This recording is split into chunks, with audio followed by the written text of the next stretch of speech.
So, non-duality, not two. So what that's pointing to, essentially, is the non-existence of the self. Let's start there, it's absolutely fundamental.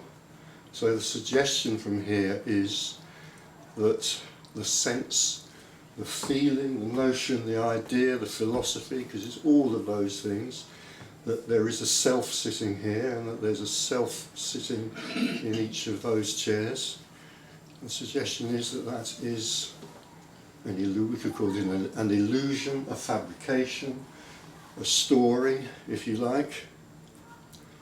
That's one of the things we could suggest is at the heart of non-duality. Non-duality means obviously not two. It's pointing to not two, as opposed to two, or two-ness, or duality. And the two-ness of duality basically consists of the idea, the philosophy, the sense, the feeling, whatever we want to call it, that there is a self, and there's everything else. So that's the two-ness of duality. In other words, there is an existent external world, and moving through that existent external world, there's a me, an ego, an I, a self, whatever you want to call it. I mean, that's the kind of common conception, it's the common perception, it's, if you like, the world in which most of us live, whether we've thought about it or not. If we haven't thought about it, we may just live in it automatically. Most of us, we simply take that as for granted. It seems to accord with our natural experience, and it seems to accord with the experience of pretty much everyone around us. So either we take it for granted without thinking about it, or we assume it's true and build religions and philosophies and stories about existence and what existence is about around it.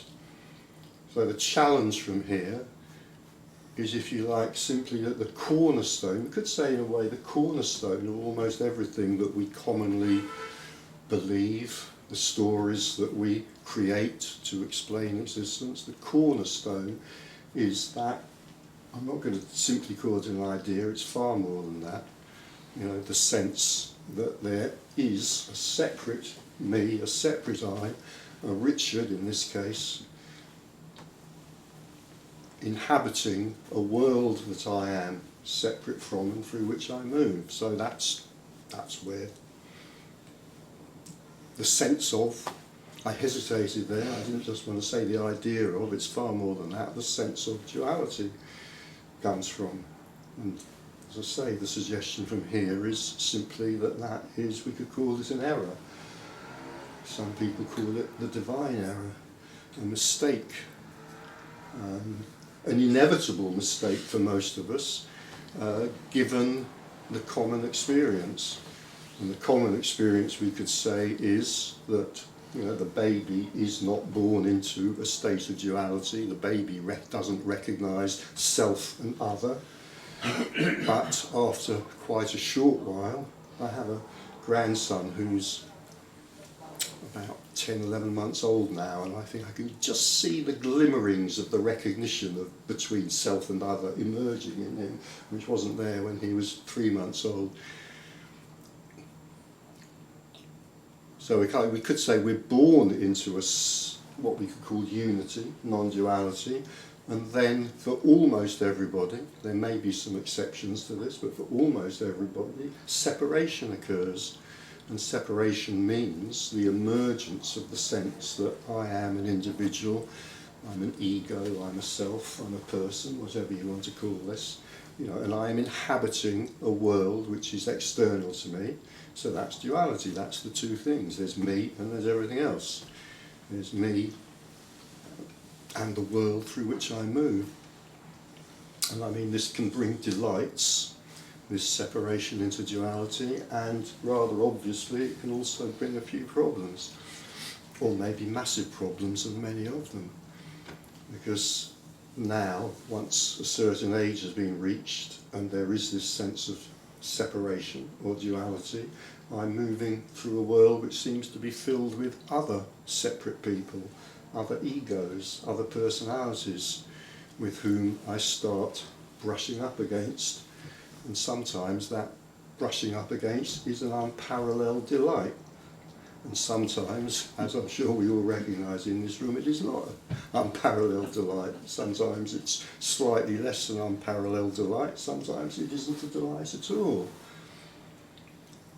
And so out of this sense, if you like, all the stories in which we live begin to emerge. The stories which, we could call this sense of separation, the ultimate basic fundamental existential dilemma. The existentialist might say, here I am. And I might sit here and say, well, there's just one small mistake in that. It's more like, here I appear to be. But for the one who appears to be here, that's not a distinction that matters. It feels like, here I am, in this external world, full of other selves, other people, other egos. And somehow I've got to negotiate with them, and sometimes that's heaven and sometimes it's hell and sometimes it's somewhere in between. So the simple suggestion from here is that sense that I am separate from everything and everyone else, moving through an external world which presents me with these problems, to negotiate, that sense can simply collapse. That's the core suggestion from here.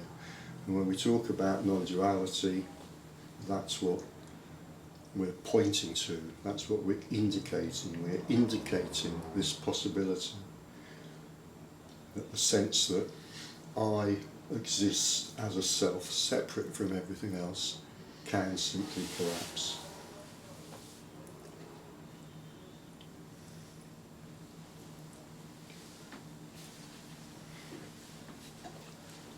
I was going to say that's the beginning of the end. In a way, that's the end of the end, actually. When that sense collapses, then for the one who feels himself to be a separate person, it's kind of game over.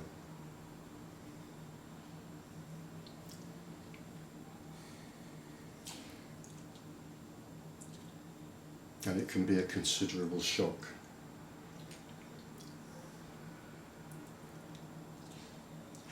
Because certain things that we tend to take as absolutely fundamental to existence, if the self collapses, are seen to be no more than illusions. And two of the most obvious fundamentals of existence, apart from, three of the most obvious fundamentals of existence. The first one I've been talking about, that I am a separate self, if you like. We might think of it as I have a separate self. The self is something that somehow I own, although what the I is in that, who knows? And this self lives in something called time. It has come from somewhere called the past, and it's moving through something called the present towards something called the future.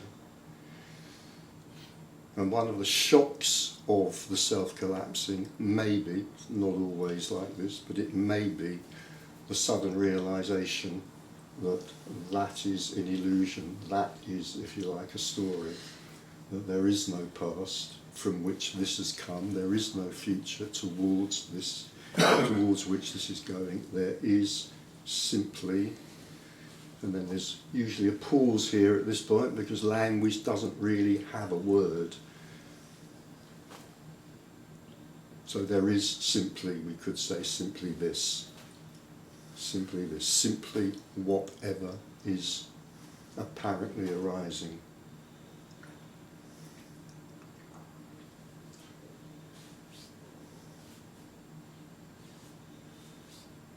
Little pause there to sense whatever is actually arising. Language is impossible, isn't it? Because I just said there's a little pause there, so that's pointing to time. I'm speaking, which is pointing to time. We cannot get away from this.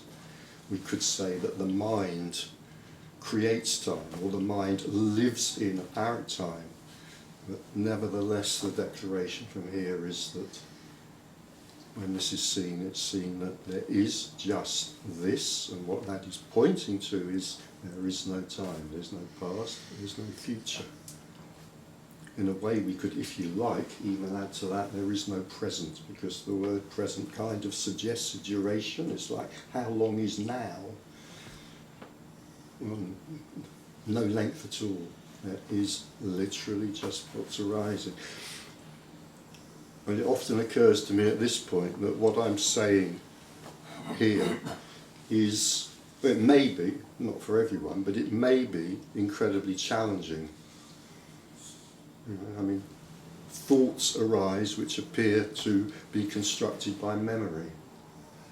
A memory of having left a home, maybe, to come here today. A memory of walking down Hampstead High Street, maybe. Time. Thoughts about a possible future. What am I going to have for supper tonight? You know, it just kind of seems very obvious that there is time. We've come from somewhere called the past, we're going towards somewhere called the future. If we're lucky, we can't guarantee that, of course, but if we're lucky. So in one sense, what I'm saying seems to contravene natural experience and common sense, but what I want to suggest is that in another sense, what I'm saying is in the realm of what I technically always call the bleeding obvious. You know, if I say there is just this, there's no past, there's no future, okay, that might be heard as a challenge, or it might be heard as, yeah, that's a statement of the obvious. There is just this. There isn't a second to go, there isn't a second to come, there is just this. There's a sense of continuity. I assume there's a sense of continuity for everyone, apparently, or the apparent everyone's in this room, because without a sense of continuity you wouldn't be here. But that sense of continuity is, we could say it's a fiction, we could say it's a construct of consciousness, if you want to bring in that very weaselly word, which I might regret having brought in myself later on. But in a sense, it's kind of obvious, isn't it? There isn't a second to go, there isn't a second to come. It's just this. There isn't a quarter of a second to go, etc. There is literally just this. So there's something about the seeing of this which kind of collapses. I'm going to use the phrase, the fundamental and yet abstract aspects of the world in which we have lived up till then. Notice how I cannot avoid using time-bound language, and I'm not going to bust a gut trying to avoid it either. It's the natural way of speaking.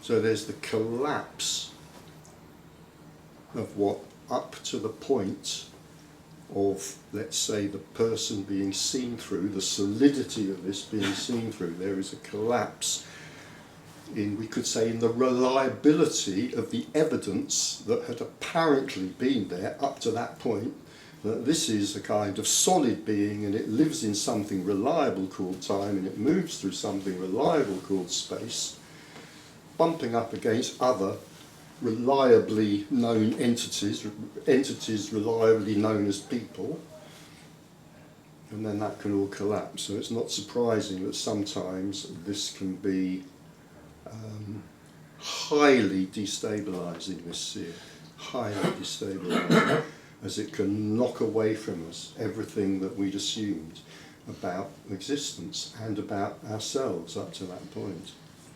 It can be particularly destabilising if, as many of us do, we've lived in some kind of story about meaning and purpose.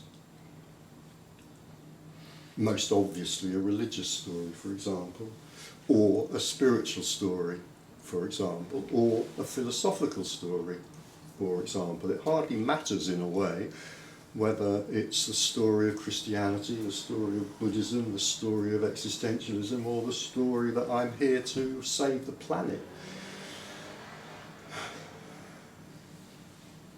Or dogs, save the dogs, or whatever it might be.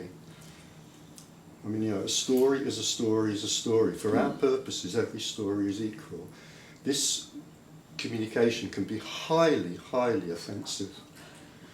And one of its unique, well, no, not quite unique, but one of its ways of offending deeply is that it does confront every story of meaning and purpose. And I mean every story of meaning and purpose.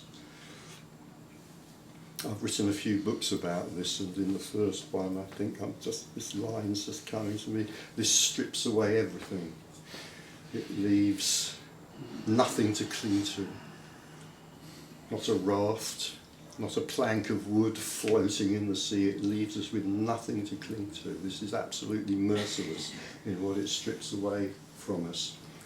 All beliefs, all meaning. At this point, in some of the meetings I've held, somebody with a less charitable disposition accuses me of being a nihilist. This has got nothing to do with nihilism. This is wonderful, this is. Well, some people think nihilism is wonderful, but I'm not one of them. This is wonderful, to be freed from the burden of being a person, to be freed from the burden of the past and the future. Yes, but paradox, already. But paradox is thought that I've been carrying for far too long, so I might as well try and unburden myself of it. There is this collapse, but that collapse is still left, even though there's no personal awareness of a personal self, a structure by which you are sharing that non-dual situation. Without that separation, it seems to me, there would be no language, there would be no ability for no thing and everything to share itself. And you did start by saying, not two-ness. And because there is this extraordinary thing of what it isn't oneness either, because oneness, it doesn't share what you couldn't call oneness, unconditional love, which I think is a terribly strong word that does, to my mind, have an effect. It gets rid of no me, and if there's no me, there's no me. I think me has arrived quite a bit, because there was this problem of no me, and am I now acceptable to what I now think is an other? So unconditional, I think, is a terribly strong word for me, but I'm getting away from what I'm saying. Whatever has collapsed. We'll come back to that bit though if we don't lose sight of it. But go on, anyway, okay. Yeah, because it's really a really important point. That the unconditional rupture, and there's a structure by which no one, you're sharing with no one. That's part of love, isn't it? So without that structure, although, as I say, it's there in the language, and I don't know, I mean, I've been psychoanalytic training, so there's R.D. Laing above you. I was with Joe Burke at Harbour, so who was one of R.D. Laing's chaps. I like being in this room, in this with place, R.D. with that Laing, atmosphere and all these books, yeah. But then, most of us, I must talk about most of us, the seeker me is suffering from neuroticism, really. But if one had a psychotic structure, those people with psychotic structure are still desperately trying to create some sort of structure by which perhaps they can then collapse from. Yeah. And if well, you don't need to have a psychotic structure to do that. I mean, I would say that is actually the kind of universal experience. Yeah. Almost universal, not quite universal. Yeah. We all have we're all coming from this structure of self. Yeah. Yeah. But I'm trying to say that structure at one point, you sort of divine error, but it depends where you're speaking from. If you're speaking from someone who doesn't have the no thing and the everything, then to think it's just you as a self, fine, is an error, illusion. But from your collapsed position, is there nothing that's told that is within that's within that? I mean, on Love Your Enemies, I like the idea of a Russian doll, and the biggest Russian doll is no thing and everything, but there's things within it, which is all part of no thing and everything, and so to say that there is just illusion or error is, to my mind, just feels slightly dualistic itself. Divine It's error. divine. Inevitable. It's just divine, isn't it? Which we don't really know anything about. Where there's no. I mean, I do come from a Christian background. They go on and on and on about sin all the time, but then because well, yes, because the concentration, unfortunately, is on this self that we know can collapse. And it depends where your focus is. But I think what I'm trying to say, I've gone on far too long, is why do you not think of everything as being within that collapsed state in an extraordinary way, rather than think there is something illusional? I mean, illusion's just a word. Everything. Well, it's important. It's important. Can I just throw in? I think I might have said this earlier. I'm not sure. You know, it's important to kind of be clear. You know, by illusion, I mean something which is different to how it appears to be. I mean, a lot of people use the word illusion simply to mean, oh, it doesn't exist. That's not what I mean, and it's not. You know, illusion means something which is different to how it appears to be. So there appears to be separation. It's an illusion. It's an illusion for the person who thinks they are a personal self. But for the person who doesn't think they're a personal self, where this has collapsed, how does structure that you've got to speak to us, to share with us, fit into that collapsed state? I have no idea. How does it fit into that? I have no idea. It's part of it, though, isn't it? You know, apparently what happens is that unless the collapse we're talking about coincides with physical death, then this goes on jabbering. If it's a jabbering kind of this. Yes. You know, in another case, it may not be a jabbering kind of this, in which case it doesn't jabber. There are many cases where this collapses and there's no jabbering about it.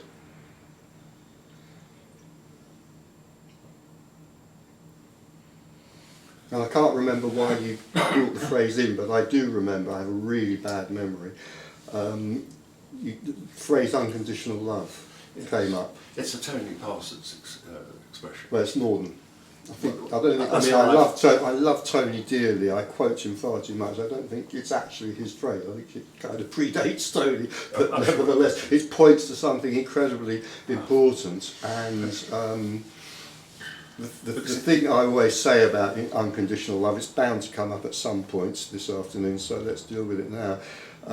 My claim is that the difficult word in that phrase is not the word love. Right. I mean, everybody, apart from complete psychopaths, have some handle on what the word love is, and it's very unlikely that anyone in this room is going to be a psychopath, so I'm talking about that in a kind of, a diagnostic sense. It's very unlikely, so I'm going to assume that no one is. So we all have a handle on what love is in some way. The difficult word is unconditional, because we cannot get unconditionality. Because if you think about it, unconditional, the clue is in the word, it does include everything. If love excludes anything at all, then it's not unconditional, it's conditional. And I won't labour the point. The anecdote that I tell at this point, whenever this comes up, I tell in probably about 5 out of every 6 meetings, so I won't labour it, but it's just the lady at a talk in Germany once who stood over me after the talk and said, You talked about unconditional love. Does it include dog shit? And I said, yes, of course it includes dog shit, because if it didn't include dog shit, it wouldn't be unconditional love. So unconditional love excludes nothing. So going back to what I was saying before about a character here, what is normally called a person or an individual, you know, it's not great to go into pubs and start talking about this or that as characters. You know, does that character Joe want to play darts tonight to get some funny looks, you know? So what is usually considered to be an individual, a person, right, inevitably lives in conditionality. In other words, what's your name? Wyatt. Wyatt. So, Wyatt. Yeah. so Richard, Lee, James, whatever, you know, never. Yeah, I'm going to use the word see. I hesitated there. It's not a good word, but you'll have to do. I'll be here all day. Never see, experience, an even worse word, unconditional love. In other words, unconditional love is known or seen or apprehended only when that apparent person isn't there, this apparent person isn't there, that apparent person isn't there. But to whatever extent this is a character, call it conventionally a person, that lives in conditionality. Just as much as to make it much more trivial, it might still have a favourite football team. I think it is unravelling. And I think it is unravelling the word unconditional. And if someone like me who only has glimpses, I don't even want to say that really. But then, again with my psychoanalytic training and with Philip Brombergs and these other people, you can then see how conditionality has had such an incredible effect. And that sort of helps me anyway, because you can then live in a place where you're not fully thinking, where things haven't fully collapsed, but you know that's, to my mind, I'm within that. It's an inevitable part of that separation out into the sense that we are an individual, a separate person. From then on, we're living in conditionality, of course, it's inevitable. But to understand... As a fish swims in, I don't know if this will work, as a fish swims in water, so a human swims in conditionality. Yeah. But then to be able to realise what that's done to you is helpful in realising it is illusional. Yeah, sure, yeah. And of course it hasn't actually done it to you. But no, nevertheless, there's a sense that somehow that has happened. Yeah, divine error, yeah. And to be brought up a Christian and said it's all due to disobedience, we just want to say, no. Yeah, sure, yeah. Sure. Well, you know, there's a lot of ludicrous stories around. I mean, you know,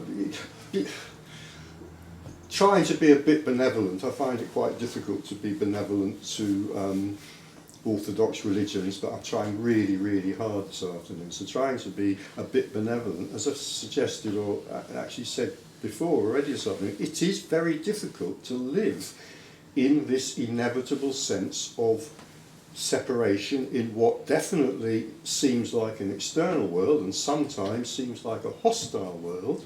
It's very difficult. So of course one of the things that the apparent person does is make up stories to explain what the fuck's going on, and all the pain of that, and all the contradictions, and all the conflicts, as well as the nice stuff as well. So it's inevitable, it's obviously inevitable if we look at the apparent history of humankind, that we make up stories to explain it. And those stories, they're not always religions, but most of them are. And some of them are more ludicrous than others. But they're all, in a way, I mean, I do find it sometimes a little difficult to be compassionate towards organised religions, but I'm trying very hard, in which case we can see it in that light, you know, that these are attempts by beings who find it very difficult to live in separation to somehow make life more bearable. Of course, unfortunately, in doing that, they often make life more unbearable, particularly for the ones who don't share their particular religious story.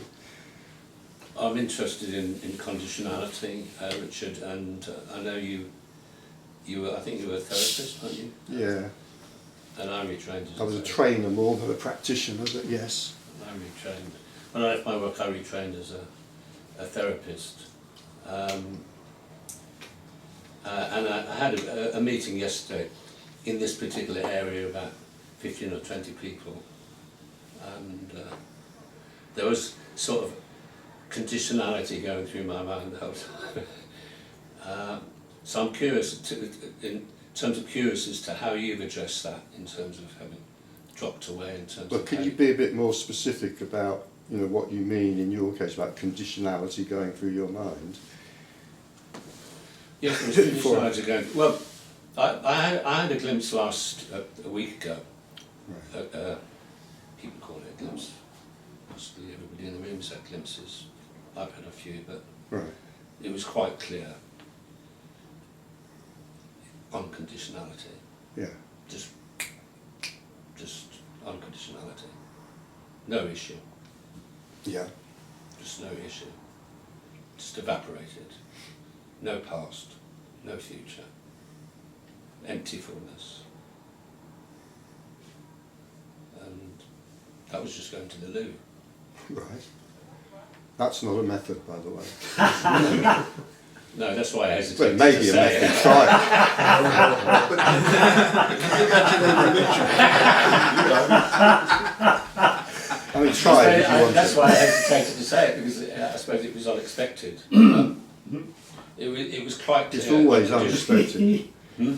It's always unexpected. Yeah, I that's mean, the- this yeah. thing, no one expects the Spanish Inquisition. No, it's not that. It's no one expects emptiness and fullness. So it's unconditional love. I would add the love, unconditional love, but it's unconditionality, no issue,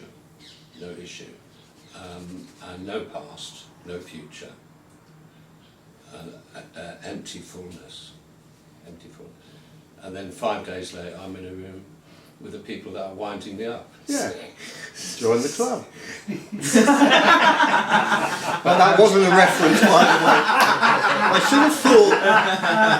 I should have thought just a microsecond longer before throwing that one in. But so the question, That was genuinely a generalisation, nothing to do with the specific circumstances today. So the initial question to you was, in the sense of the contrast, is that you were a therapist like I was, Yeah.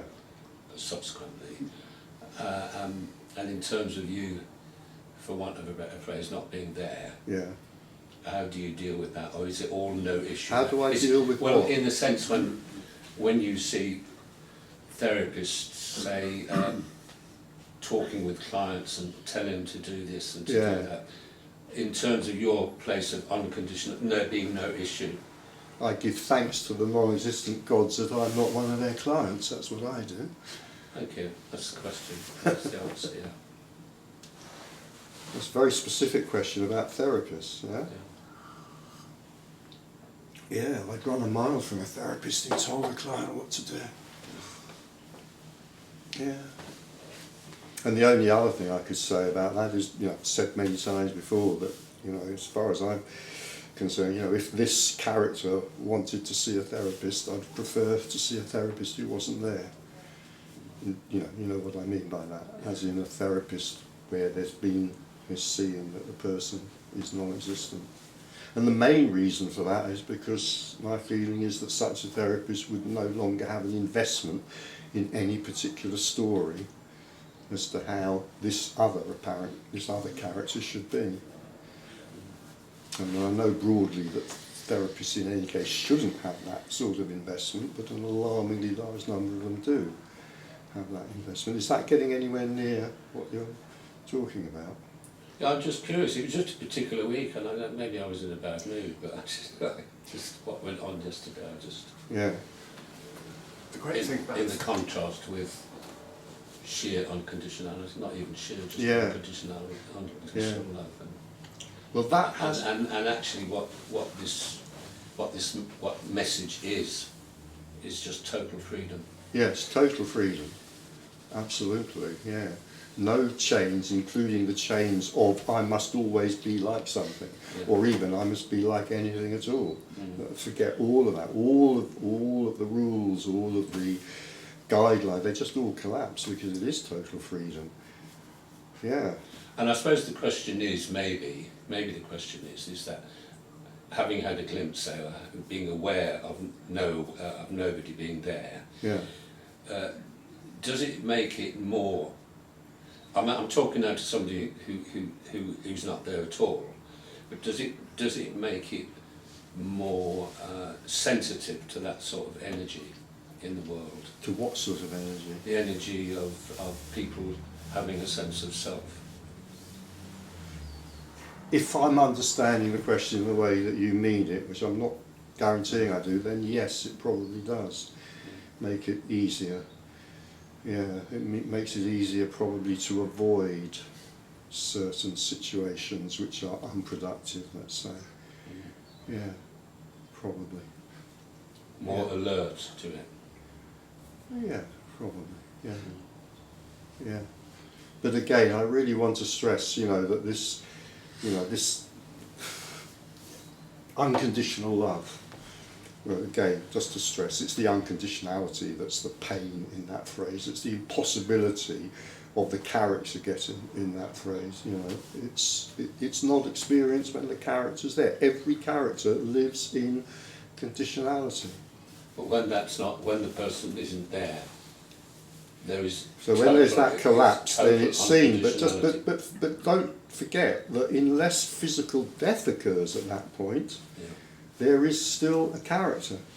If life apparently goes on, there's still a character. And that character does not live in unconditional love. In the same way that character continues to live in time, even though there is no time.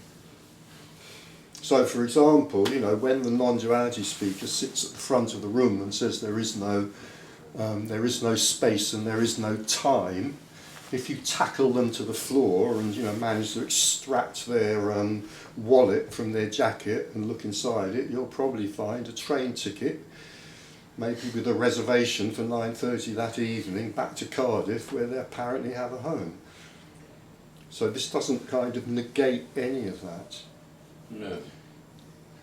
Well, that's a bit akin to Tony's I like marmalade. Yeah, absolutely. But the character is subject to time, of course. The character lives in time. If the character misses that train, they'll probably have to spend a lot of money, for another ticket. So there'll be frustration. Absolutely, there may well be. There may be, or then but whatever. But a person doesn't require to be.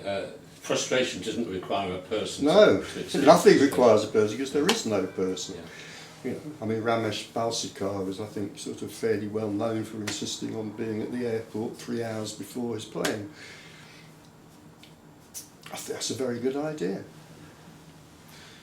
Creates less stress for the character. Because as a matter of interest. So that's still, this doesn't apply if there's been physical death. If there's been physical death, you don't need to worry about searching the wallet of the corpse to find out if there's a train ticket there or not. But as long as physical death hasn't occurred, as long as there's a character, then that character lives in time and that character lives in space. But I do want to say that the nature of the time and space that the character lives in is likely to be significantly different. And one of the most obvious things about that, as I've already mentioned today and mentioned many other times as well, is that the reality of the past tends to collapse and the reality of the future tends to collapse. Well, I think maybe that's why I'm a bit sensitive following yesterday's meeting, because yesterday's meeting was about 16 people in the room, was about grief and loss. Right. And the amount of stories I heard in the room during the course of the day about that. Well, you will, won't you, if it's about grief and loss? That's natural, yeah. Grief is natural, but there can be lots of stories around it. Of course, yeah. And again, I think I've already said this, that if this collapse occurs, it's likely that all what I call natural feelings, which basically means fear, anger, sorrow, love, all of those are likely to be stronger. But if this collapses, then neurotic feelings, what I and many therapists and other people call neurotic feelings, are likely to diminish. They may disappear, but they're very likely to diminish. And by neurotic feelings, I mean things like irritation rather than anger, annoyance rather than anger, and anxiety rather than fear, for example. You see it in a better perspective. I mean, to my mind, the problem of analysts and analysans is defensiveness all the time, isn't it? Because if you're in conditionality, you're going to have all these things that are they may upset you, but you're also going to be terribly defensive. Sure. because you're back to the problem of acceptability, and so if that defensiveness goes, so you're telling someone what to do is not being open and defenceless to being affected on some level by another person who is actually no person. Because if something's collapsed, you realise that everyone's no person, don't you? Probably what will happen is that the investment in a particular story or several stories that link together or whatever will collapse, which is why I was saying earlier, if I wanted to see a psychotherapist, I'd prefer to see a psychotherapist who wasn't there, because a psychotherapist who is there still as a person will almost certainly have an investment in a story which may very much not coincide with what this finds helpful. But then you can have compassion for all these characters, can't you? From a position of collapse. Yeah. Because you know basically that there's this fantastic unconditionality which they're not seeing. And again, that relates to a reduction in neurosis, which is likely to occur because there are very few things that kill off compassion faster than neurosis. Yeah. So as neurosis reduces, it's possible that compassion may naturally increase. Yeah. I mean, neurosis is very good for reinforcing my sense of I and other.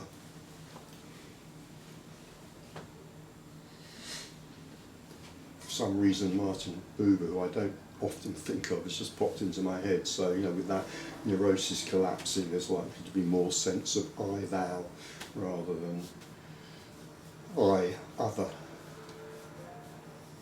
Yeah. I, enemy. Yeah. Including within yourself, enemy within you. Yeah, sure. Yeah. Even more powerful. Yeah. Yeah. So as we're likely to be less at war with apparent other people, we're likely to be less at war with ourselves as well when that collapse happens, yeah. And it might also throw up irreconcilable differences with people who are very, very close to us, which then have to somehow be acted out or resolved, not acted out, have to be acted upon and resolved in that wonderful phrase, real life. In other words, the part of all of us that does have a train ticket back to wherever we came from today, or a car parked somewhere on Hampstead Heath. Yeah.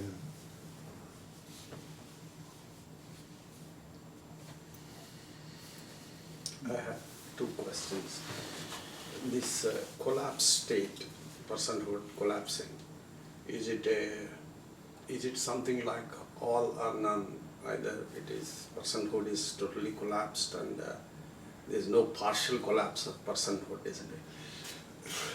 I say either in terms of, it's an awful word, but there isn't a better one, in terms of what we might call, or phrase, in terms of what we might call a waking an event, or an event where this is seen for what it is, rather than as it seems to be from a situation of separation, right?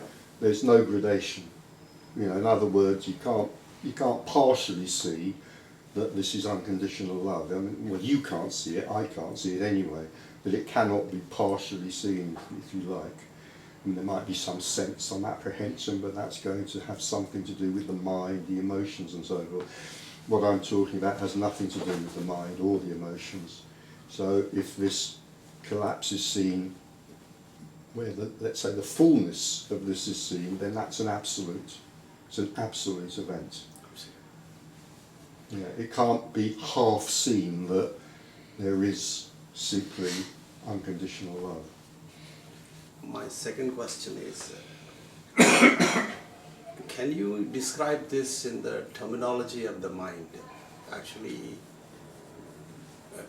attaining awakening, or somebody is awakened, so he transcended the mind. Well, I'm not quite sure how to answer that. I mean, all terminologies of the mind, all descriptions of the mind, we cannot get away from that. I mean, I'm using the word mind very carelessly there, just answering your question, because I would absolutely say, I think I've said this already, the mind doesn't actually exist. And what I mean by that is that usually when we use the word mind, it suggests some kind of entity. When I say entity, obviously I don't mean something like a physical object, but nevertheless some kind of, it's pointing towards the existence of something which in some way is kind of solid in the sense that it endures throughout time. There's a mind, and maybe the mind of Richard at 30 and the mind of Richard at 31 are roughly similar and might have changed a little bit. So the suggestion from here is that's very, very misleading, that there is simply a process. So we could say there's a process of minding. There's no word really that will work there. We have to use several words, like that is the process of thinking, sensing, feeling, apprehending, all of those. Language, unfortunately, suggests that there is, so rather than just thinking, that there is something or someone which is thinking. Okay, that's just a kind of natural error to make. What's actually seen is there is simply a process of thinking, of feeling, of apprehending. So, one more thing. So the mind, if you say it is a conglomeration of memories and experiences and a behavior which comes out of it. So if we assume that that's mind, so what is that which is an awareness in us, which is nothing to do with memories and nothing to do with experience? That a kind of awareness that we exist. Yeah, I think awareness is a very tricky word. Consciousness and awareness, I think, are very tricky words. I would prefer, if possible, to do without them. If you absolutely insist that I cannot do without them, then I'll go into it more. But I want to suggest, again, going back to what's known. What's known is, let's say, what's known is experience. Let's keep it simple. So what's known is the sound of a voice. What's known is fingers, twitching there. What's known is a head nodding. What's known is slight sound of traffic outside, right? Now, as soon as we start adding to that, that arises in awareness, or it arises in consciousness. We brought in a very, very tricky idea, which can send us on a lot of goose chases, and indeed having us watching YouTube videos for the next 30, 40 hours, days, months, or maybe a year or two about what is consciousness, what is awareness. I would suggest that they are unnecessary concepts, that what is known is, this is known. Some people would say this is arising in awareness. Is that known? No. This is known. Oh, what's that? Well, a movement. Here, a sensation of fingers rubbing together. A slight sound of a hand falling on a leg. Noticing a hand moving there. That's what's known. Well, how is that known? Well, it arises in consciousness or awareness. Really? Well, maybe, maybe not. The suggestion from here is that can never be known. That's an idea, it's a concept.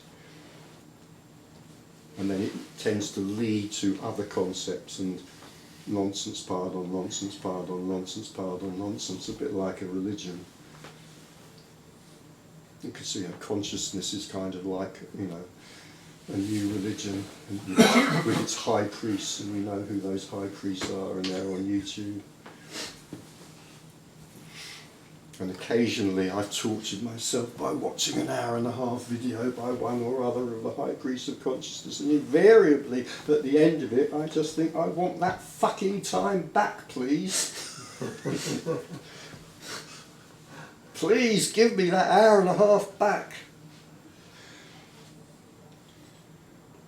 So there's nothing wrong with, these concepts, awareness, consciousness and so forth, but I think I think they only sow confusion. I think that's one of the reasons they're so appealing, because the point about, the mind likes endless, the mind that doesn't exist likes endless speculation. And so if the mind that doesn't exist tends to be speculative and philosophical, particularly in this area, it will love ideas like consciousness and awareness, because it can speculate endlessly about them. And even better, speculate about the possibility of solving the problem of consciousness. Maybe I'll get a Nobel Prize if I solve the problem of consciousness. Well, how about suggesting there is no problem of consciousness, because there's no such thing? There's this. There's just the raising of a glass of water, the feeling of it touching the lips. What have we added to that if we say that arises in consciousness? Well, I'd suggest nothing, apart from a lot of confusion, maybe. I was going to say it's bound to be separated. Yeah, it is, isn't it? Yeah, yes. Incidentally, maybe a degree of humour and jest is that when when I wasn't there, in this sense of not being there last week, it didn't occur to whoever wasn't there that this was apparent or appearing. Yes, right, yeah. Because those are words that I find personally sort of Yeah. language doesn't get it, so it was that didn't occur. Oh, this is appearing, this is apparent. It was just what was or what is. Yeah. No, I get that, but I also feel like we could be a little merciful and a little kind. This is impossible to talk about. So, we're bound to fail before we start, so maybe we could be a bit generous in terms of, the way, every speaker that speaks about this is failing, bound to fail, can't help but fail, so maybe we could just kind of not get too arsey with them about the language that they're using, because it's all hopeless anyway. It's the whole sort of like trying to figure something out, like, it's all part of the same thing of trying to figure out the whole non-duality thing, because it's the same as trying to figure out the past or what the whole meaning or how it's all structured. It's like all still, it's just a story, but like it's just like it's irrelevant, all of it. It's like it's purely energetic. Yeah. And as long as that's going on, that attempt to figure it out, sorry again to be tautological, as long as it's going on, it's going on. And it's very natural for that to happen. When I say natural, all I mean is, we can observe that it happens very commonly. That there is, I mean, for most apparent people, there's no interest in this anyway. I mean, why should there be? There's lots of things that are more fun, ice hockey, horse racing, I don't know, It's the same drugs. kind of seeking energy though, like if there's someone who has never heard of non-duality, it's not even interested in spirituality, they might be chasing something else in the same kind of seeking energy, like trying to chase money or trying to chase a career or trying to get that whatever thing it is. And like, because there's a sense of a me which has a past, which, it's trying to figure out, right? But like, when that past sort of like, when that sense of time kind of collapses, it's like, you know, the memories of a past, or the sort of like the vision of a future is pretty much the same thing, just with different types of energy. It's just that the past is like a lot more constraining. Like it seems as though it's like it's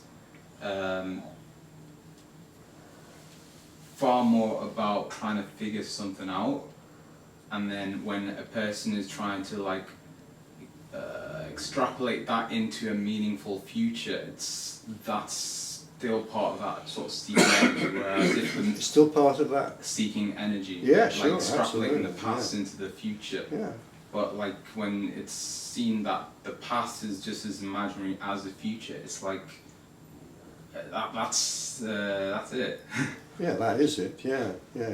But it is, in the way, it is the nature of the one who feels separated to seek, because the one who feels separated feels dissatisfied because of that separation. So it is in their nature, it is in our nature, if you like, as seekers, well, the clue's in the word, to seek. And I mean, that seeking could manifest in, you know, any one of innumerable different ways, most of which have nothing to do with spiritual seeking or seeking for ultimate truth or whatever we might want to. You know, for most of us, it's going to be seeking for, you know, a good tip for the next bet at Wincanton or something like that, or where to buy a reliable used car, or which dating site should I go on to get, you know, etc., etc., etc. Should I buy a dog or not? So when talking about like the unconditional love, like, you know, the person has you know, their own kind of pretty firm grasp on what they believe love is, right? Yeah. But yeah, like you say, the unconditional bit is like the difficult bit. Yeah. But like it's when it gets seen, it's like it just sort of like, you know, I mean, before you see it, right, or you know, there's the unconditional, it's the stuff that's like not expected from a person, but like it just seems like, you know, as that gets more sort of familiar, it just seems to connect. Like, you know, the dog shit, you know. Yeah. Like, it's just like, yeah, what? Yeah. You see, yeah. I mean, the It's less jarring, you know. the person who becomes interested in this, you know, may become fascinated with this, you know, unconditional love as an idea. I mean, it's there at the heart of many religions, no matter how deeply and darkly hidden it might be. You know, and may well, you know, experience the illusion that somehow I, as a person, can get closer to that.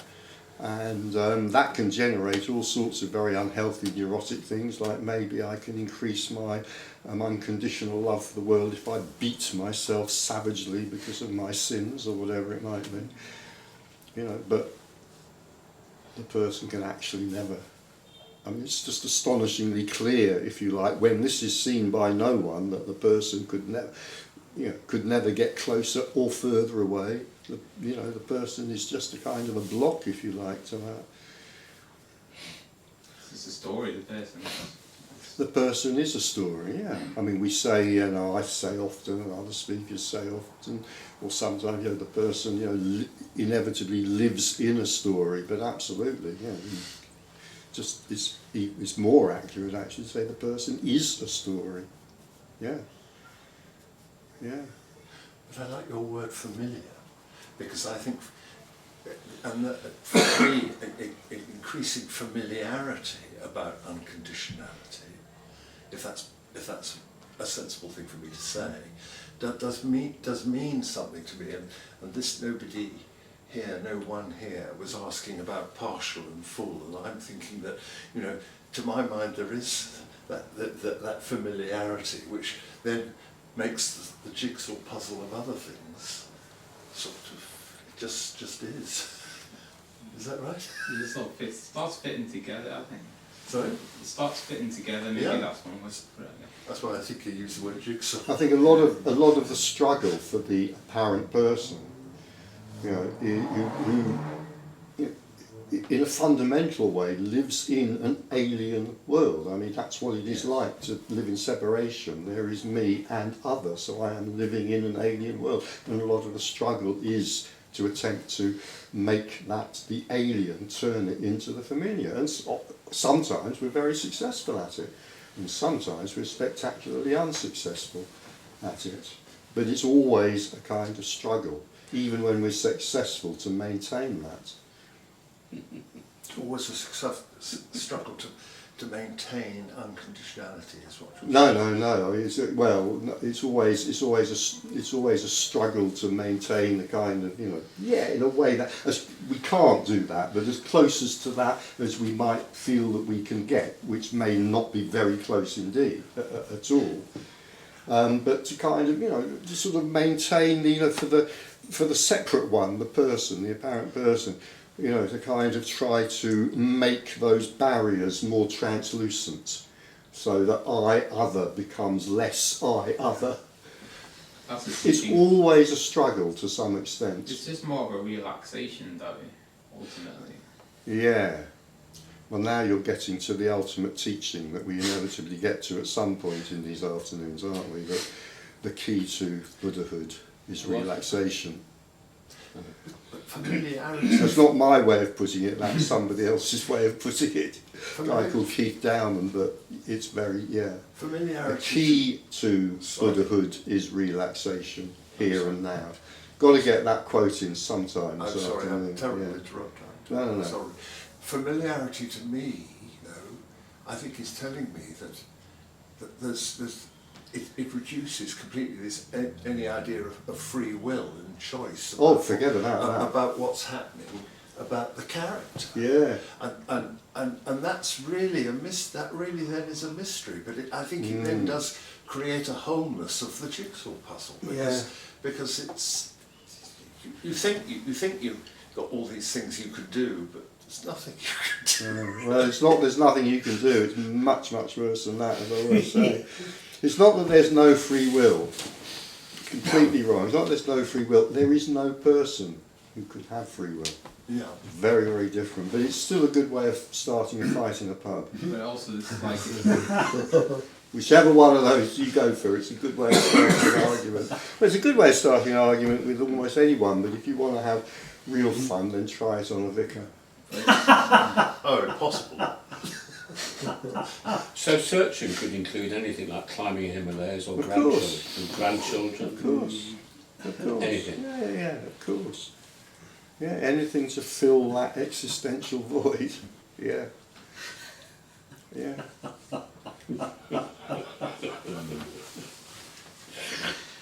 Yeah. it's like it doesn't even matter that there's no free will ultimately. As I say, it's far worse. It isn't that there's no free will, it's that there's no self. So free will doesn't even get off the ground. When we say there's no free will, this is one of the reasons it's so good for starting fights and arguments, because if you say that there's no free will, the automatic assumption is that what you're saying is there is a helpless person.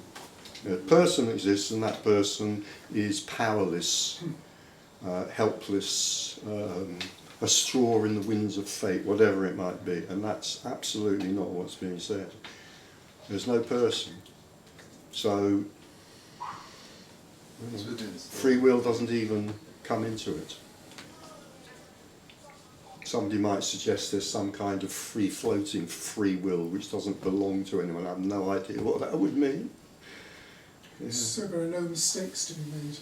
What would a mistake be? Well, you can indulge in self-flagellation. Oh, I should never have done Yeah. this, I should never have done this because of this. Yeah, of course. So we're back to the possibility, again, without wanting to dangle goods, but we're back to the possibility that when this is seen, regret may very much diminish or disappear. Yeah. Because regret belongs to the one who feels that they are a person who has choices to make, who does have free will and has choices to make and has made bad choices. And if only I'd married Susie rather than Mary. Well, all my regrets did disappear in the loo last week. Yeah, yeah, Just went. because there's no one to hold them. No. Yeah. Yeah, regrets are held by a person. Yeah.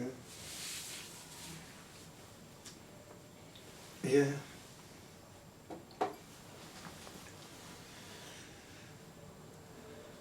There's something slightly irritating about people searching and not knowing they're searching. Oh, really? Indeed, yes. So when a decision like to sell a house or buy a house, it's just what arises. Of course. Of course. And if neurotic feelings about that, which seem very much to belong to a me who has a very, very important choice to make, if those happen, that's also simply what's arising. Yeah. Yeah. There's no one who sells a house.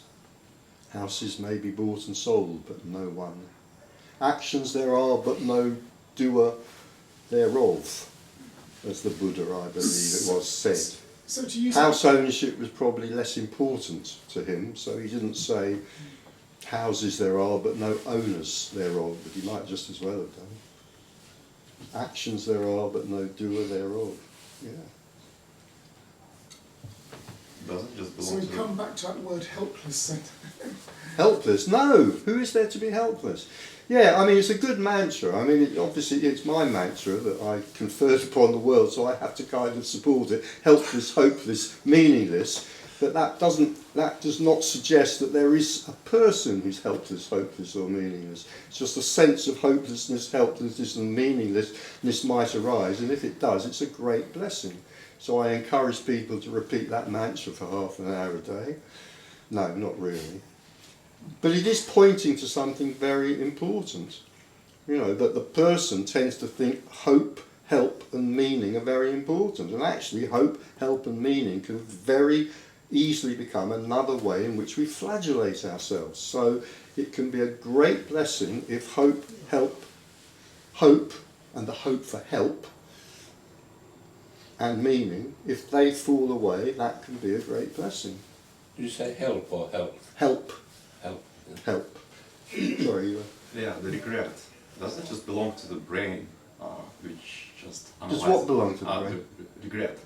The Regret. regret. Yeah, which just analyzes Yeah, stuff. to the Has mind, nothing- let's say. Has nothing to do with the me. So if the sense of me is not there, regret. Well, can still be regret, there. regret, I would say, tends to strengthen a sense of me. So who am I in a kind of existential sense? Well, I am someone who has regrets about terrible decisions I made in the past. So regret and hope both tend to strengthen the sense of me. Yeah. Yeah. But this is why I started off about you're hopeless, helpless, meaningless is addressed to someone who has hope, meaning, and thinks there is ways to help us. I'm not saying that isn't a fantastic message, but it is addressed. That's why I said the church goes on and on about the sinner all the time. That's why I made the analogy, because what you're talking about in the collapse state is beyond hopelessness and hope, meaningless and meaning, isn't it? You see, that's I mean, there isn't any method, but if there were be, it would obviously be to chant that mantra. Hopeless, helps me. But really the point of that mantra isn't that. It's just to recognise that if hope collapses, if meaning collapses, and if the expectation of help collapses, that can be a great thing. Yes. Rather than the horror that it might be natural for the one who thinks of themselves to be a person. And so you see despair, I would say despair, well, not despair's, okay, despair is supposed to be the greatest sin, isn't it, in at least some branches of Christianity and probably other religions as well. But, you know, despair is, oh, it might be a wonderful sign. Hope's the bugger. Hope is the torture. When there's a transition from hope to despair, which we cannot bring about but may happen, Obviously it doesn't necessarily sound like, oh, well, that's a fantastic party I want to go to, the despair party, yeah, bring it on. Nevertheless, there's something about despair which enables relaxation to take place. Does it? I'll rephrase that very slightly for you, Tony. There is something about despair which might allow relaxation to take place. Hope is a very hard taskmaster. Hope drives us on. As long as there's hope, there's something you could be doing and maybe you should be doing. Come on, get up off your lazy asses and get out there and do it. And if you're not getting results, it's because you're not doing it hard enough. That can be hope. I'm not saying it's always like that. It tends to do that with hope. It tends to like link into a greater story that a person gets something by doing something. Yeah, because hope is about reaching somewhere in some imaginary future. In despair, it may be possible to. I was going to say there. It just popped into my head. Collapse and relax. Collapse and therefore relax. In despair, a certain relaxation can take place. Give up, perhaps? Give up, perhaps? Giving up, yeah. No one can give up because there is no one, but a giving up can happen. A surrendering can happen to despair as long as there's hope. It's by definition, as long as there's hope, can't give up. If you've given up, then hope's gone.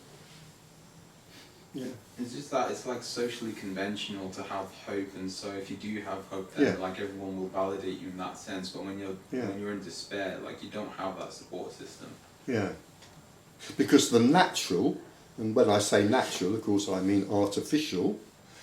The natural, artificial kind of belief system, if you like, that we are encouraged into by our cultures and so forth, is you must have hope.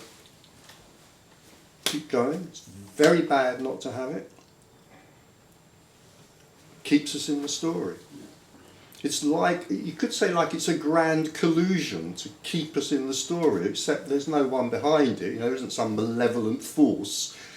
It's not the Matrix. There isn't some malevolent force, working to keep us asleep, as it were. It's not like that, but nevertheless, you could say it's the kind of, the nature of the ones who feel separate, to create this kind of culture. Hope is good. There's also like other parts of maybe society or culture where a person's belief system might even be validated by despair, and when they enter that despair, that they get themselves stuck in that too. Yeah, that's also possible, but it's much less likely in a Judeo-Christian society.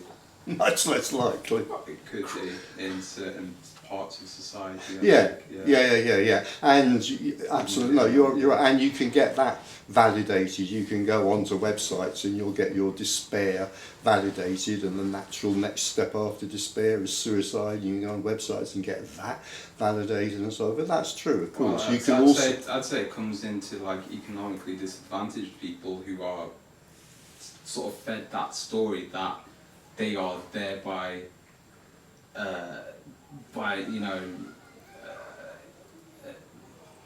intrinsic nature of their situation, and so for them despair is the source of their identity. Yeah, sure, yeah. And that's not, in a way, so you're kind of teaching me that I need to be a bit more careful about contextualizing, because this is something I talk about and have written about a fair bit, so I need to contextualize it more. When I talk about despair can be a great blessing, I am sort of thinking very specifically about this being driven on by hope, driven on by hope, that I can attain something which actually it's impossible for me to attain because I don't actually exist, which is what we're talking about here. And just as a matter of practice, I've talked to a lot of people, I've had communications with a lot of people, it's fairly common for that to collapse into despair. And I've noticed from communicating with people that is not always anything like the tragedy it sounds, that actually it can be a relief in that sense, yeah. But I'm talking very specifically about the context that this meeting's about. Yeah, they're both. It's both a duality, really, hope and despair. I think. Well, of course, Yeah. yeah, of course, yeah. Because they're within the experience of the apparent person, and everything that's within the experience of the apparent person exists in duality. What we're talking about here is not an experience of an apparent person. It's something that is, let's say, seen, perceived, whatever you want to say, when that duality, that, you know, the basic duality has collapsed, which is the duality of me, other. Yeah. Yeah, the reality is just the immediacy. Say again? The reality is just the immediacy. Yeah, absolutely. Yeah. Yeah. Yeah, that very, very, very much overused phrase, and I'm guilty of very much overusing it. This is it. That's exactly what that's pointing to. Immediacy is the reality. Whereas with hope can come creation, and creation can be very fulfilling in itself. Yeah, absolutely, of course. And with despair there is no creation because you think, oh, there's nothing there. So So now something else might happen because I'm not busy creating, maybe. there is a great fulfilment in creating. And a great Absolutely. love with creating as Yeah. well.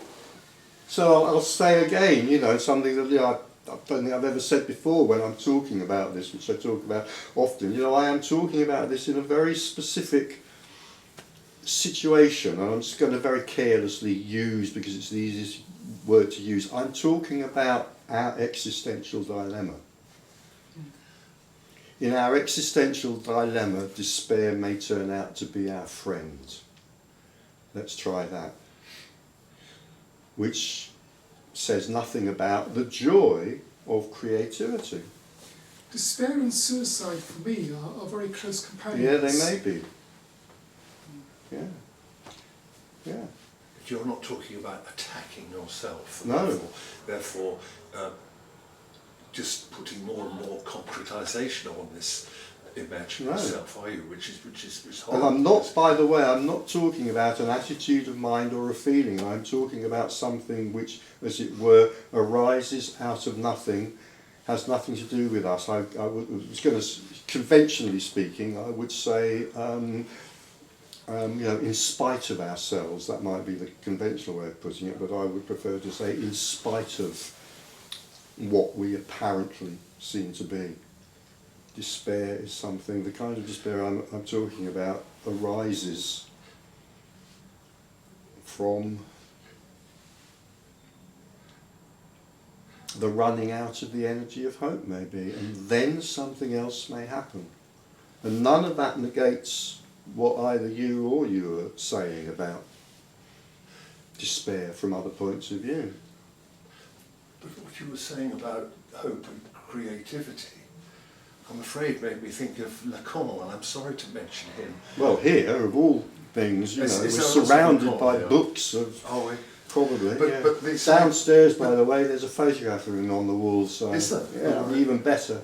But it's terribly difficult to understand, but if I understand any of him, there is this importance, again, of a sort of containment of something that's completely beyond us, which otherwise he thought could cause great difficulty. The real is a potentially destructive thing, isn't it?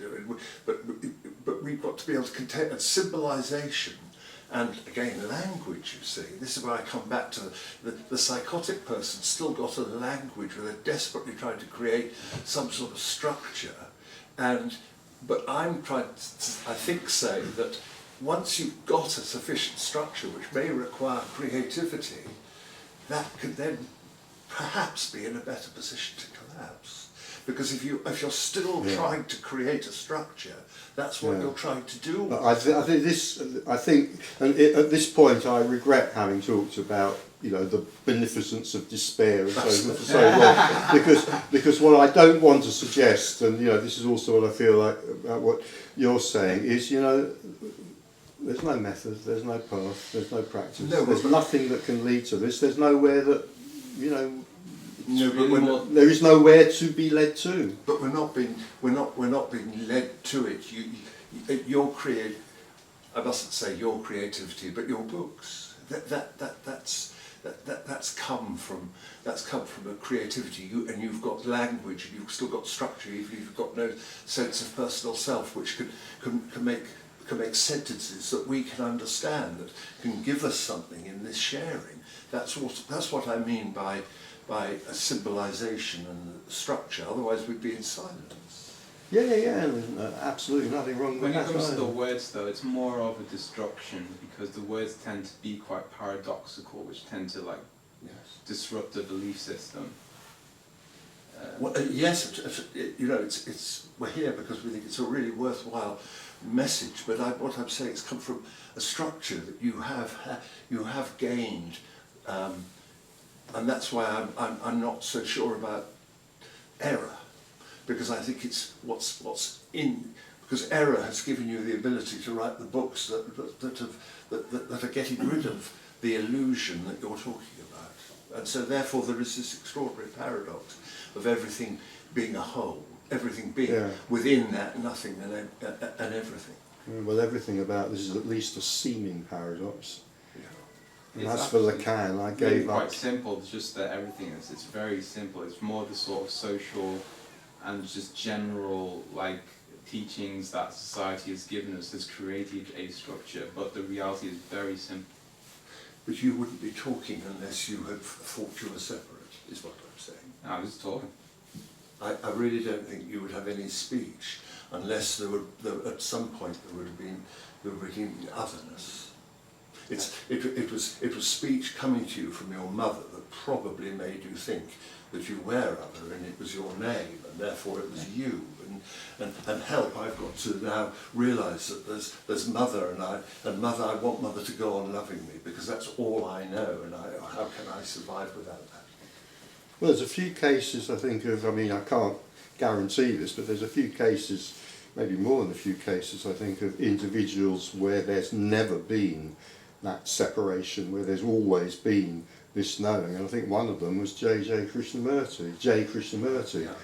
I mean, he certainly, you know, he could talk for Britain, couldn't he? He was not backwards or coming forwards when it came to, you know.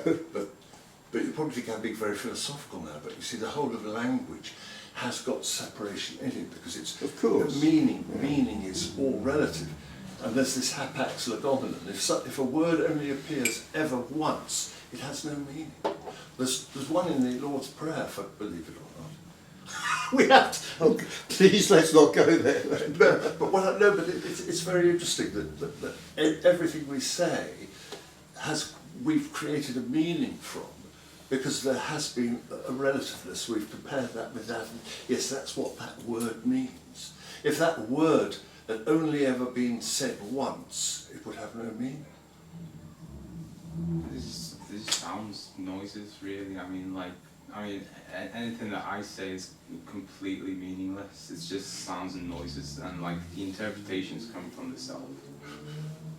I have to say, I thought that once Lacan was mentioned, I'd probably lose track of what was going on, and that's absolutely what's happened. Yeah. Sorry. It's all right, it's okay. I once tried to, there's a cartoon book explaining Lacan, there's a cartoon book explaining almost everybody. I gave up on page 4. I was really clear until page 4.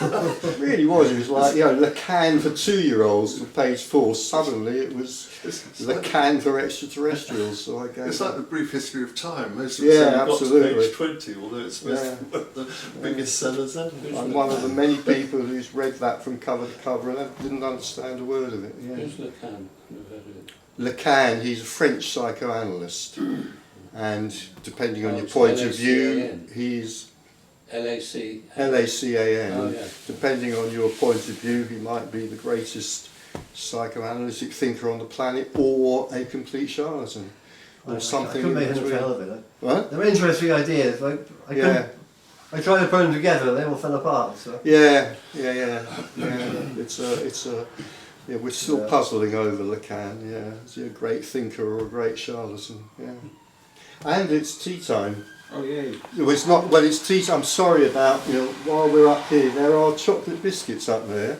but if you want tea and coffee, I'm afraid.